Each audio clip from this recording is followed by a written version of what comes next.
والصلاة والسلام على سيدنا محمد صلى الله عليه وسلم وعلى آله وأصحابه أجمعين. Amin.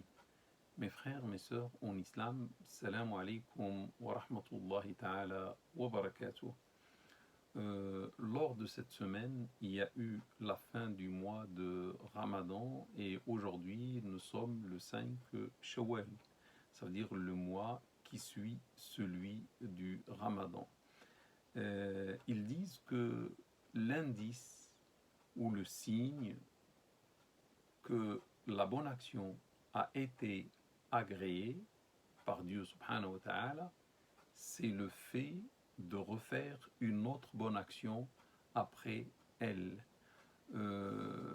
Et le musulman n'arrête pas du tout pendant toute sa vie de faire les bonnes actions, parce qu'on ne peut arrêter de faire les bonnes actions qu'une fois on est dans le paradis. Tant qu'on n'est pas dans le paradis, on va toujours essayer de faire les bonnes actions. Et la plus grande bonne action à faire après le mois du Ramadan, c'est le Hajj, c'est la visite de la maison de Dieu subhanahu wa ta'ala et la tombe de son prophète, salat et salam sur lui. Dieu dit dans un verset coranique وَلِلَّهِ عَلَى النَّاسِ حَجُّ الْبَيْتِ مَنِ اسْتَطَاعَ إِلَيْهِ سَبِيلًا. Les gens ayant les moyens sont tenus à l'égard de Dieu d'accomplir le Hajj ou le pèlerinage vers sa maison. وَمَنْ كَفَرَ فَإِنَّ اللَّهَ غَنِيٌّ عَنِ الْعَالَمِينَ. Quant à celui qui nie, Dieu se passe largement des univers, ça veut dire de toutes ces créatures.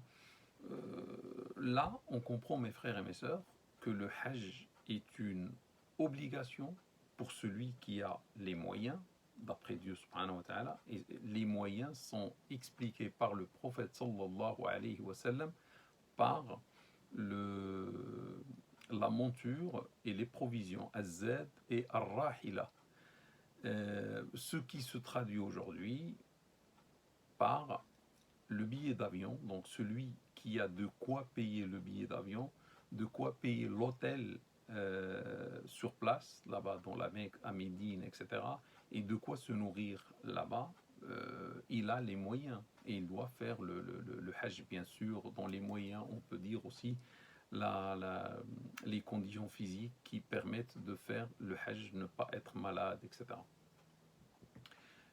Et à la fin, Dieu dit, et celui qui nie, Dieu se passe de toutes ces créatures. Ça veut dire, d'après Ibn Abbas, que Dieu l'agrée, celui qui nie le caractère obligatoire du Hajj.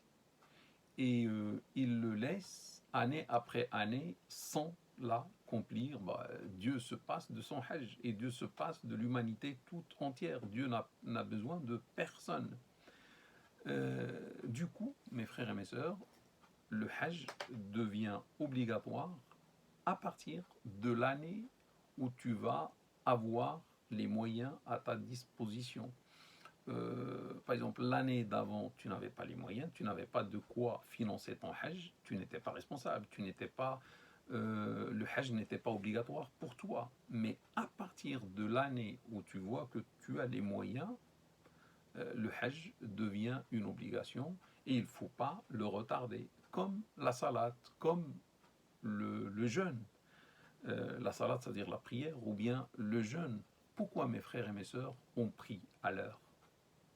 Pourquoi on ne peut pas laisser la prière du Asr, par exemple, pour la faire au moment du Maghrib ou au moment du Isha? Pourquoi la prière du Fajr? Beaucoup parmi nous font tous les efforts pour l'accomplir avant le lever du soleil. Pourquoi on jeûne pendant le mois de Ramadan et non pas après le mois de Ramadan? Pourquoi on ne fait pas de retard dans la salat et dans le jeûne, mais pourquoi, mes frères et mes sœurs, lorsqu'il s'agit du Hajj, on peut le retarder sans aucun souci, des années, des années, des années, voire jusqu'à l'âge de 60 ans, un peu plus, un peu moins, et c'est là où on décide de faire le Hajj. Il y a des gens qui retardent le Hajj de 20 ans, d'autres qui le retardent de 30 ans, depuis l'acquisition des moyens. Donc, malgré la présence des moyens, ils vont faire le Hajj 20 ans après ou 30 ans après. Mais imaginez quelqu'un qui va mourir. Ça va poser problème pour lui. Imaginez quelqu'un qui, après 10 ans, par exemple, il n'aura plus les moyens, soit physique, il va être malade ou faible, soit il va devenir pauvre. Il va perdre sa richesse, alors qu'il n'a pas fait le Hajj quand il avait les moyens. Et maintenant, il n'a pas les moyens. Qu'est-ce qu'il va dire à Dieu, subhanahu wa ta'ala? Donc, ces gens, on les voit, ils retardent d'une année à une autre le Hajj, sans aucun souci, et surtout sans aucune crainte vis-à-vis de Dieu, subhanahu wa ta'ala, et sans aucune pudeur vis-à-vis de Dieu. Et tous les ans, ils disent, l'année d'après, je vais le faire.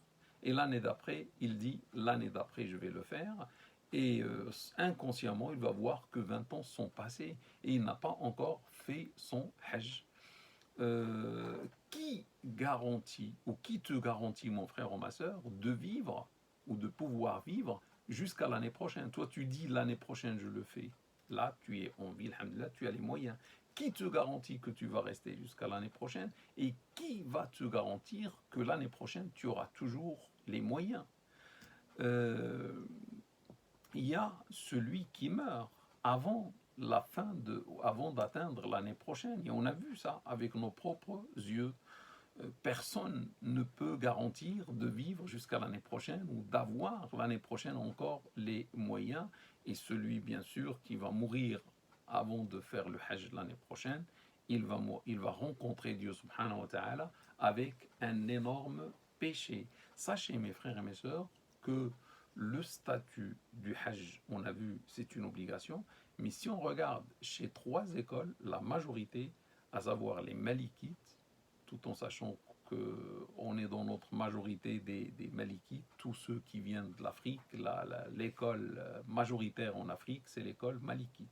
Donc d'après les Malikites, d'après les Hanafites et d'après les Hanbalites, ces 3 écoles disent que celui qui a les moyens, par exemple l'année en cours, et qui ne fait pas le Hajj l'année où il possède les moyens, et il va retarder ça d'une année ou plusieurs, c'est un pervers, c'est un fasiq.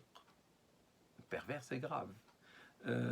Pour ces 3 écoles, celui ou celle qui ne fait pas le Hajj l'année où on a les moyens pour la première fois, il devient un pervers. Pire que ça, à l'époque, on n'acceptait pas son témoignage. Celui qui est pervers, qui n'a pas fait le pèlerinage, lorsqu'on a besoin d'un témoignage et on trouve, par exemple, cette personne-là qui n'a pas fait le Hajj, on n'accepte pas, le juge à l'époque n'acceptait pas son témoignage, ça veut dire sa parole ne vaut rien. C'est-à-dire en quelque sorte, on ne le considère plus. Et cela était en quelque sorte une punition qui effrayait les gens et qui poussait les gens à faire le Hajj l'année où on possède les moyens. Mais tout cela est vrai aujourd'hui aussi.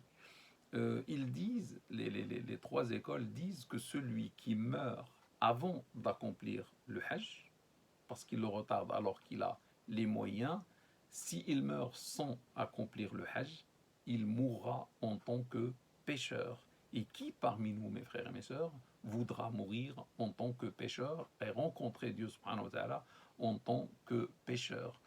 En plus de cela, je peux dire que faire le Hajj pendant la période de la jeunesse est plus facile. Parce que quand même, il s'agit le Hajj est une adoration difficile, est une adoration physique. Et comme elle est physique, l'homme ou la femme a besoin de sa jeunesse, de la force de la jeunesse. Ça veut dire entre 20 et 30 ans, entre 30 et 40 ans, peut-être maximum 50 ans. Mais le faire plus tard, ça va nous mettre dans la difficulté. Celui qui reste jusqu'à 60 ans, 70 ans, 80 ans pour pouvoir faire le Hajj va rencontrer une grande difficulté à faire le Hajj. Et souvent, ces gens-là, on les a vus, que Dieu agrée leur Hajj, mais dans le Hajj, ces gens restent sous la tente. Ils ne peuvent rien faire. Et souvent, ils vont demander à telle personne de lui faire ça, de l'autre personne comment dire, de lapider à sa place le shaitan, etc. Alors que lui, toujours, se trouve sous la tente, affaibli ou malade, etc. Pourquoi on va vers Dieu subhanahu wa ta'ala lorsqu'on arrive à cet âge? Et on ne fait pas le hajj plus tôt, lorsqu'on avait la bonne santé et lorsqu'on a eu pour la première fois les moyens. Je m'interroge, mes frères et mes sœurs, qu'est-ce qui t'empêche de faire le hajj? Quel est l'empêchement qui te retient? Et du coup, tu n'arrives pas à faire le hajj. La réponse, ça peut être les moyens. Peut-être tu vas me dire, je n'ai pas les moyens. Je vais dire faux. Au lieu de faire le hajj tous les ans au bled, il y a des gens qui ne peuvent pas se priver d'aller tous les ans au bled. L'argent que tu vas dépenser, et c'est bien de visiter le bled, c'est bien de renforcer le lien familial, c'est une obligation de renforcer le lien familial avec la famille qui se trouve au bled, etc. Mais au moins une fois, renforce le lien avec Dieu, subhanahu wa ta'ala. Et tu vas faire le hajj. Avec l'argent que tu dépenses tous les ans au bled, ça te permet une fois de ne pas faire ce hajj du bled et faire le hajj de la maison sacrée, d'aller vers Dieu et d'aller vers son messager, salat et salam sur lui. Ceux qui ne font pas le voyage annuel vers le bled, il y a des gens maintenant, des jeunes ou autres, qui préfèrent faire un voyage ailleurs qu'aller au bled. Je leur dis une fois dans ta vie, ne fais pas de voyage pendant une année et l'argent que tu allais dépenser dans un voyage, fais-le pour le meilleur voyage dans la vie, à savoir aller vers Dieu et son message. Et sachez qu'il n'y a aucun voyage meilleur que celui fait vers Dieu et vers son messager. Donc, vous voyez, le problème, c'est pas un manque d'argent. Le deuxième empêchement, tu vas me dire peut-être, je n'ai pas le temps, je n'ai pas de vacances pendant le Hajj. Toujours le Hajj, lorsqu'il arrive, moi je travaille, je ne peux pas demander des vacances, etc. Je te dis, mon frère ou ma soeur, ce n'est pas une excuse, là non plus. Tu as toujours travaillé, tu peux au moins une fois dans ta vie demander auprès de ton patron de te libérer quelques semaines pour aller faire le Hajj. Bien sûr, tu ne vas pas dire je vais faire le Hajj, mais tu demandes un congé inhabituel, d'une manière exceptionnelle, en dehors du temps où tu es habitué de prendre tes vacances. Et je ne pense pas qu'il va dire non. Sachez aussi, mes frères et mes sœurs, que l'année en cours, la fête du Hajj, la fête si vous voulez, du sacrifice, va avoir lieu, d'après les calculs scientifiques précis, le samedi 9 juillet 2022. Donc tu peux partir le 30 juin, tu peux partir le 1er juillet, même peut-être les derniers vols vont avoir lieu, je ne sais pas, mais souvent c'est 5 jours avant la fête, donc tu peux aller même le 4 juillet. Je rappelle que le mois de juillet, c'est un mois de vacances. Et tu peux demander tes vacances pendant le mois de juillet, ce qui te permettrait d'aller faire le Hajj l'année en cours. Et je rappelle à chacun de vous, mes frères et mes sœurs, que après l'année en cours, le Hajj ne sera plus en été. L'année d'après, la fête va avoir lieu à peu près vers le 28 ou le 27 juin. Ce qui signifie que pour avoir un Hajj en été, il faut attendre 33 ans. Et toujours, il y aura le problème, ah oui, je travaille, il n'y a pas les vacances, etc. Qu'alors là, il y a toujours un Hajj pendant les vacances d'été. Sachez aussi, mes frères et mes sœurs, que pour faire le Hajj, autrefois, les gens partaient pour 2 mois à peu près, pour rester là-bas, et ils partaient sur des chameaux ou autres. Aujourd'hui, alhamdoulilah, il y a l'avion, c'est rapide, c'est 6 heures peut-être, plus ou moins, et tu es dans la maison sacrée de Dieu subhanahu wa ta'ala. Et tu peux faire aujourd'hui ce qu'on appelle le Hajj Express. Aujourd'hui, il y a des gens qui partent là-bas 1 mois. je rappelle que le Hajj est obligatoire. Mais rester là-bas un mois ou deux, ce n'est pas obligatoire. 13 jours, 15 jours sont largement suffisants.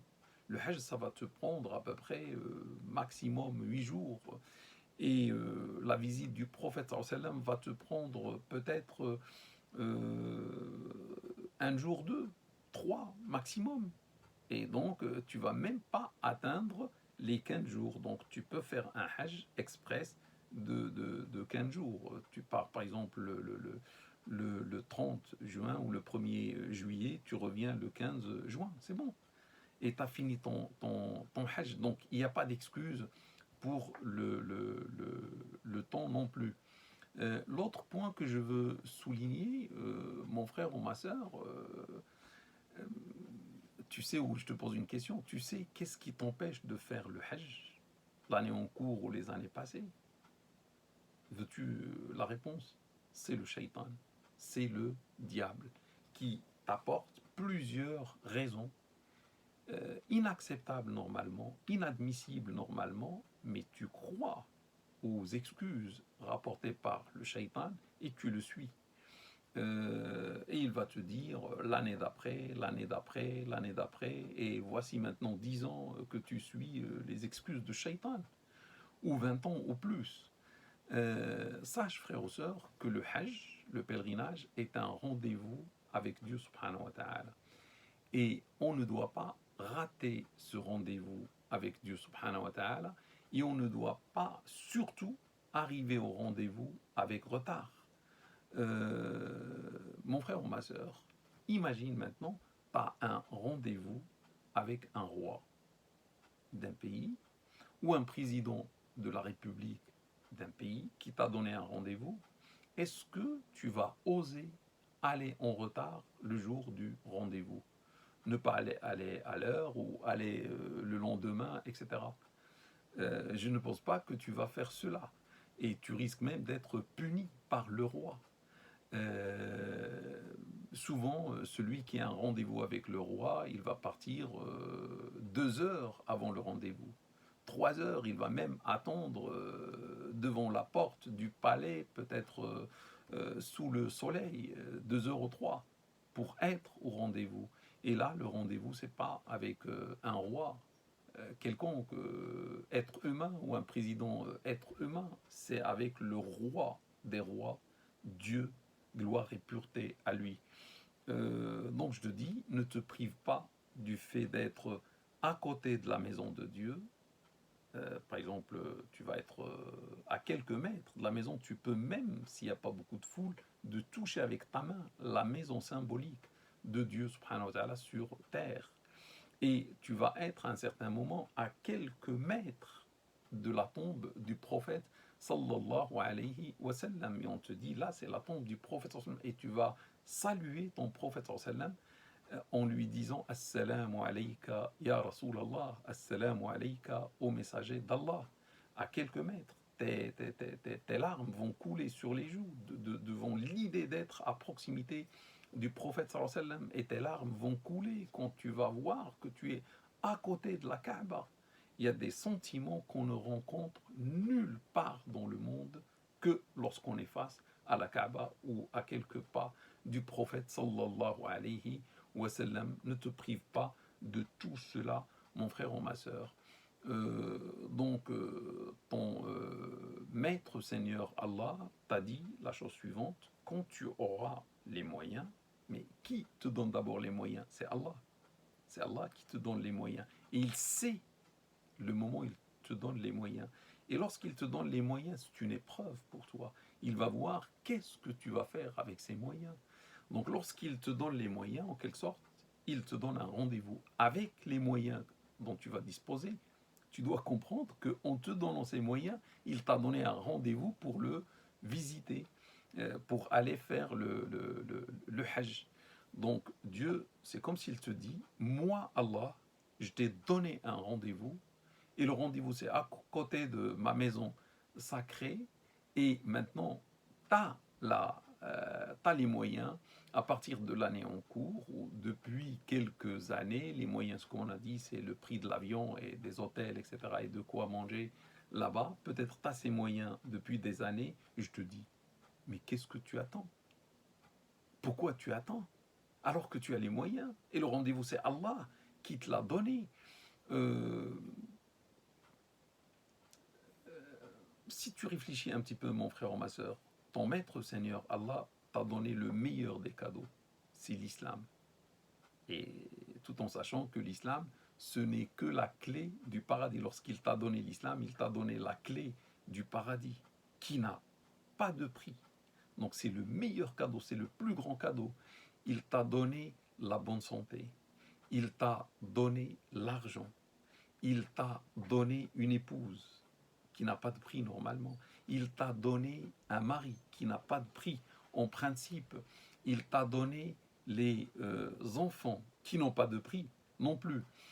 Il t'a donné toutes choses dans ta vie. Et en plus, il t'a donné même le prix ou de quoi faire le voyage du pèlerinage. Tout cela vient de la part de Dieu, subhanahu wa ta'ala. Et après, il t'a demandé la visite, de visiter sa maison, de faire le hajj. Le problème, tu as refusé. Jusqu'à maintenant, tu refuses.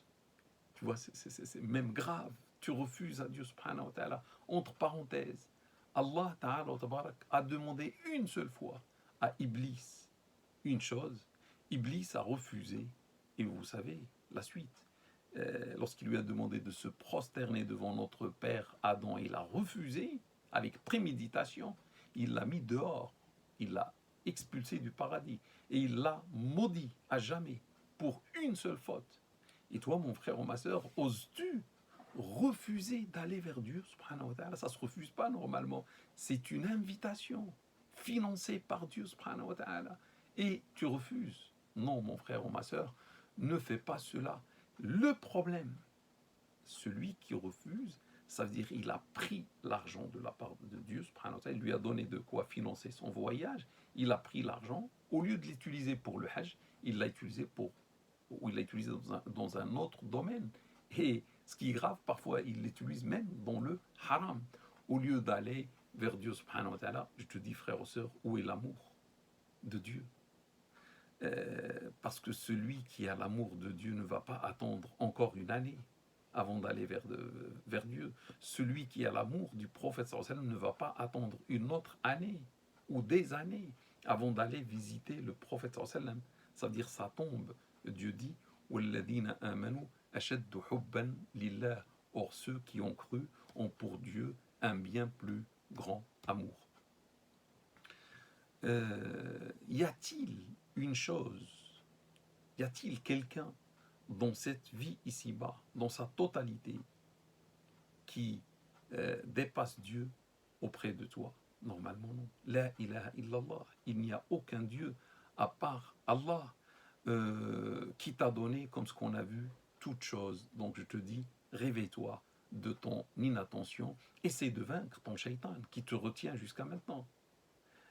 Essaie de vaincre ton âme, instigatrice du mal. Essaie de te libérer de tous les liens. Essaie de casser tous les liens qui t'empêchent d'aller vers Dieu, subhanahu wa ta'ala. Dis, quand tu es seul à seul avec Dieu, dis, Seigneur, aucune chose dans cette vie ici-bas ne m'empêche d'aller vers toi. C'est bon, je m'engage. L'année en cours, Inch'Allah, je vais te rendre visite. Seigneur, je m'engage, j'abandonne toute chose dans cette vie ici-bas, derrière mon dos, et je me dirige vers toi. Me voici venir à toi, Seigneur. Labbaik Allahumma labbaik. C'est la phrase célèbre que le pèlerin commence à dire lorsqu'il prend la direction de la Mecque. Labbaik Allahumma labbaik. Soumission à toi, Seigneur. Soumission. Donc attention, ne dis pas soumission à toi, vie ici-bas, soumission.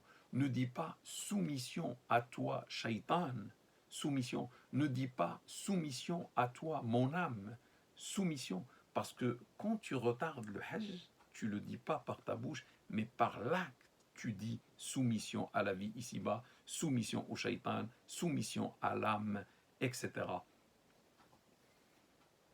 Et regarde surtout l'exemple d'Ibrahim, salat et salam sur lui, qui a dit à Dieu subhanahu wa ta'ala dans un verset coranique وَقَالَ إِنِّي ذَاهِبٌ إِلَىٰ رَبِّي سَيَهْدِينِ. Il dit, je vais aller à mon Seigneur et il me guidera.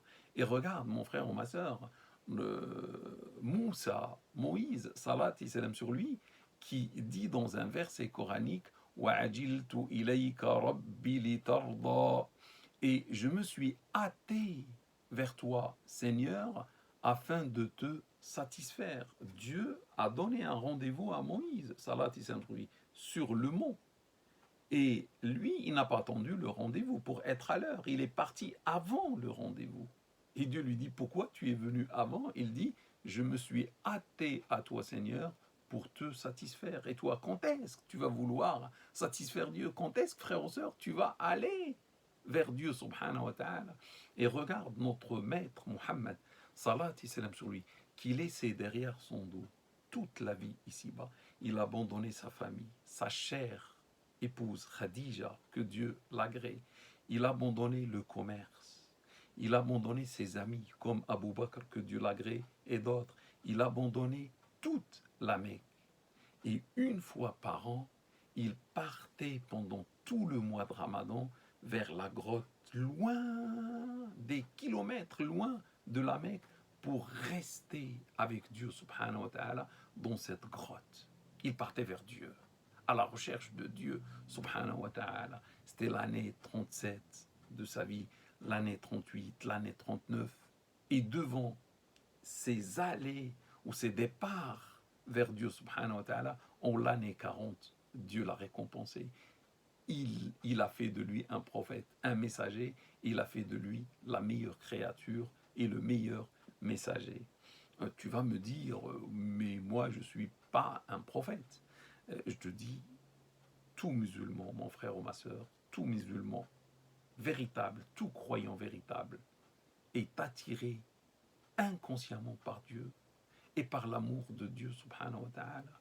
Tout croyant véritable va se ressentir attiré par Dieu à la manière d'un champ magnétique qui attire un fer.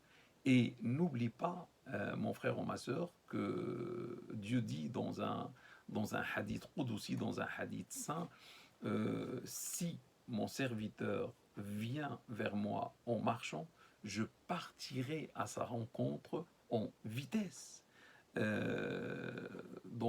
Voilà, quand tu vas vouloir aller vers Dieu, sache que lui aussi, il va à ta rencontre. Et l'autre point, mon frère ou ma soeur, c'est le moment où les gens se décident. Il reste 2 mois pour le pèlerinage.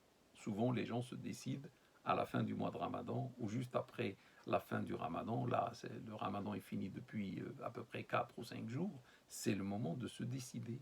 Donc, c'est le moment où les gens se préparent pour le Hajj. Donc, fais la même chose, toi aussi, mon frère ou ma soeur. Ton Seigneur t'attendait. Donc, n'attends pas et ne pars pas vers Dieu en retard.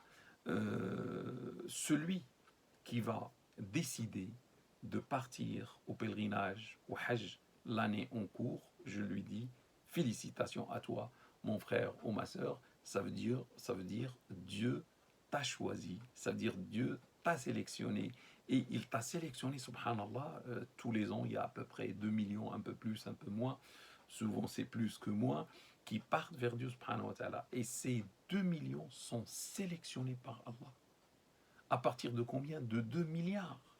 Ça veut dire 1 pour 1000. Sur chaque 1000 personnes, Dieu va choisir ou va sélectionner une personne. 1000, c'est presque les fidèles d'une mosquée. Ça veut dire, si tu vois que tu vas partir vers Dieu, subhanahu wa ta'ala, c'est comme si de toute une mosquée, Dieu te sélectionne et te choisit. Et qui est meilleur que toi, mon frère ou ma soeur, si Dieu te sélectionne? La dernière chose que je vais te dire, si tu veux partir l'année en cours au Hajj, et ça y est, tu es décidé, et tu dis, j'attends plus, je vais partir vers Dieu, d'abord, félicitations. Le conseil que je te donne, n'oublie pas ta femme, essaie de prendre avec toi ta femme, essaie de partir vers Dieu accompagné de ta femme. Le prophète sallam, lorsqu'il a fait la Umrah, lorsqu'il a fait le Hajj, il était accompagné par une ou plusieurs femmes. C'est la sunna du prophète salat et salam sur lui. De plus, si tu ne le fais pas, tu vas regretter parce qu'un jour, ta femme va vouloir faire le Hajj et peut-être tu vas manquer de temps, tu vas être au travail, tu ne trouveras pas le temps de l'accompagner et ça va être un problème pour toi et pour ta femme, tout en sachant que le prophète sallallahu alayhi wa sallam dit dans un hadith unanimement authentique, la femme ne doit voyager 2 jours ou plus qu'accompagnée par son mari ou par un mahram unanimement authentique rapporté par l'imam Bukhari et l'imam Muslim. Donc si la femme n'a pas un mahram, à part toi, à part le mari, supposons son père est mort, ou elle n'a pas un frère, ou c'est pas un fils à l'âge adulte, etc., elle va vouloir partir avec toi. Et tu pourras pas. Donc il vaut mieux partir ensemble, c'est un confort pour toi, mon frère, que tu sois accompagné par ta femme et tu fais cette sunna du prophète, salat et salam sur lui.